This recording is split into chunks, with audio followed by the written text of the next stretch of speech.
Okay, uh, so I'm back after about a 5 day hiatus. I do apologize for just kind of being absent from just posting as of late. I've just been working.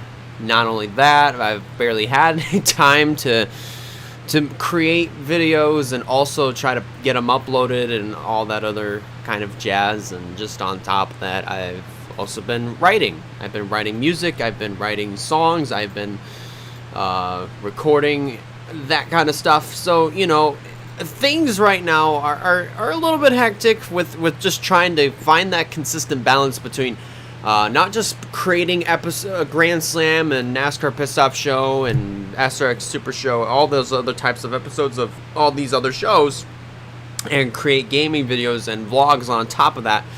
I'm trying to find that balance with that, and also writing songs and recording, and also I'm trying to pick up on learning German again. So there's just a lot of things that I'm just trying to pick up on and just try to find the consistent balance. And it's a little difficult, but I'm hoping to get there. So we'll just go for it. So to get onto the topic of wrestling, oh my goodness, this is big. This is big. So, as everybody is already aware, we are now at the point where the pandemic era of professional wrestling is over. AEW just recently got back on the road. They were in Miami last night for AEW Road Rage. Oh my goodness, that was a really good show. Really good matches. We saw Chris Jericho accept MJF's challenge to go through all of his members of the Pinnacle before he gets MJF himself. Aleister Black, who is now going under the name Malachi Black, makes a shocking appearance on AEW. I think people were speculating that this was going to happen. Nobody knew when, though. And just when Malachi just popped up out of nowhere, everybody was shocked. Like, I went back and I watched the video of his debut. It was just so sudden. You never really would have expected something like this. So for him to make his debut and just put such a huge exclamation point on his debut by giving black masses to both Arn Anderson and Cody Rhodes not at the same time, but in the same night, place. That honestly is just so. That's absolutely huge. And that's actually a really interesting way to start your AEW career. Which I think some people were confused as to why he appeared so quickly after getting released a month prior. Hang on, I gotta sneeze. And, excuse me. I managed to find this out, and I didn't even know this either. So apparently, in the main roster of WWE, you have a 90-day non-compete clause. I didn't know that NXT's non-compete clause, like the amount of days that you had on your non-compete clause, I didn't know NXT had a 30 non-compete clause, a 30-day non-compete clause. I never knew that until just today, about a half hour ago, before streaming this. So when Aleister Black moved up to the main roster in WWE forgot to update his non-compete clause from 30 to 90. That's why he was able to show up in AEW so fast. And now that kind of brings up the question, which contracts did WWE forget to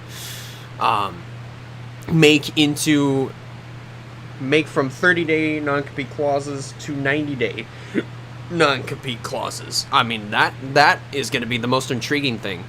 Another thing that I thought was also kind of out of nowhere was Zelina Vega.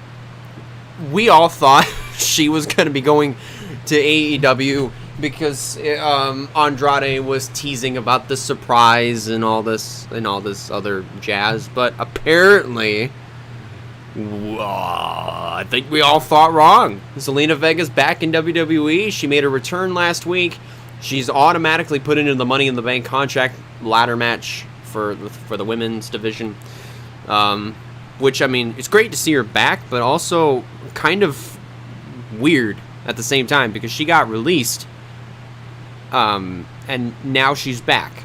I think this was after her 90-day non-compete clause, and it'll be interesting to see how this run will go with Zelina Vega now that she's by herself. She doesn't have Andrade with her. She doesn't have Austin Aries, or not Austin Aries, no, Austin Theory. Excuse me, I was thinking the wrong Austin.